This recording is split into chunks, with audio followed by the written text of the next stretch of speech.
So let's talk about the psychology behind a choice that seems, super simple on the surface, deciding not to drink alcohol.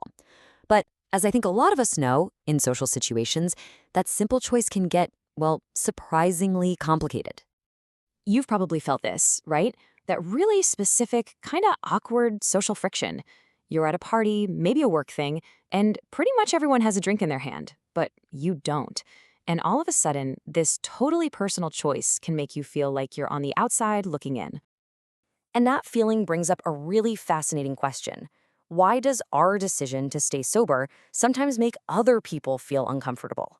Why do we suddenly feel like we have to explain or justify a simple choice about what we're putting in our own body? Well, here's the thing. In so many parts of our society, drinking is just the default setting. It's the social norm. So when someone decides to opt out, it can be met with anything from like mild curiosity to flat out disbelief, almost as if your choice is somehow a quiet judgment on theirs. But the reality is, it's almost never about judging anyone else. The reasons people don't drink are so personal and so varied. So, to really get our heads around this, we're going to look at a framework that breaks down the psychology behind this choice. And believe it or not, it all really comes down to this number 4. According to the research, there are 4 distinct psychological profiles of people who choose not to drink, and each one has a totally different motivation, a different story. Okay, so here's the lineup: the aware, the survivor, the spiritual seeker, and the rebel. Let's dive in and break down what each of these really means. First up, we've got the aware. Now, for this person, the choice not to drink isn't tied to some big dramatic event, it's just a conscious, logical decision. Simple as that. The motivation here is super straightforward. The aware just gets how alcohol affects them, and they've decided they prefer life without it.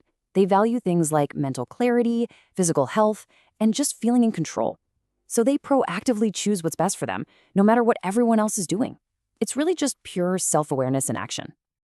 Okay, let's move on to our second type, which comes from a much deeper and often a much more painful place. This is the survivor. And this quote, wow, it really says it all. For the survivor, being sober isn't some lifestyle choice or a health kick. It's a necessity.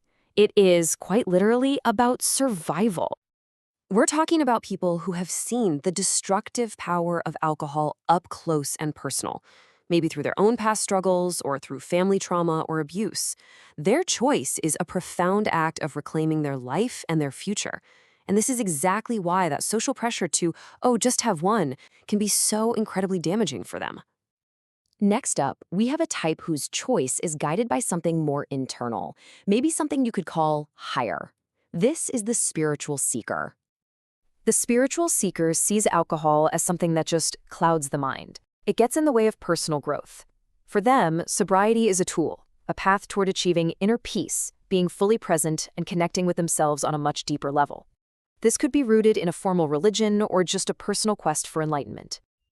And finally, we have our fourth type. Now, this one isn't about past trauma or a spiritual journey. It's about something else entirely. It's about defiance. Meet the rebel. The rebel is the one who looks at all that social pressure to drink and just says, nope. Their choice is a real act of independence.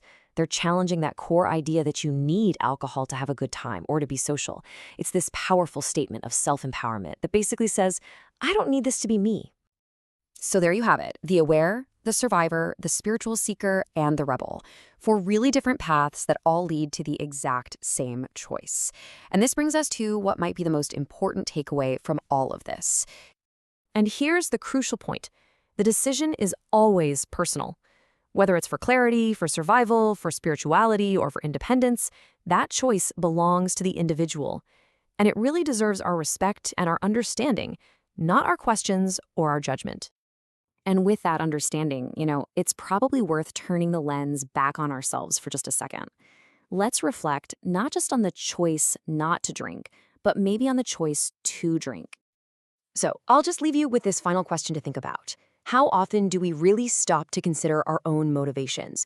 When you choose to drink, is it a conscious choice that you're genuinely making for yourself? Or is it maybe just the social default? It's a question worth asking.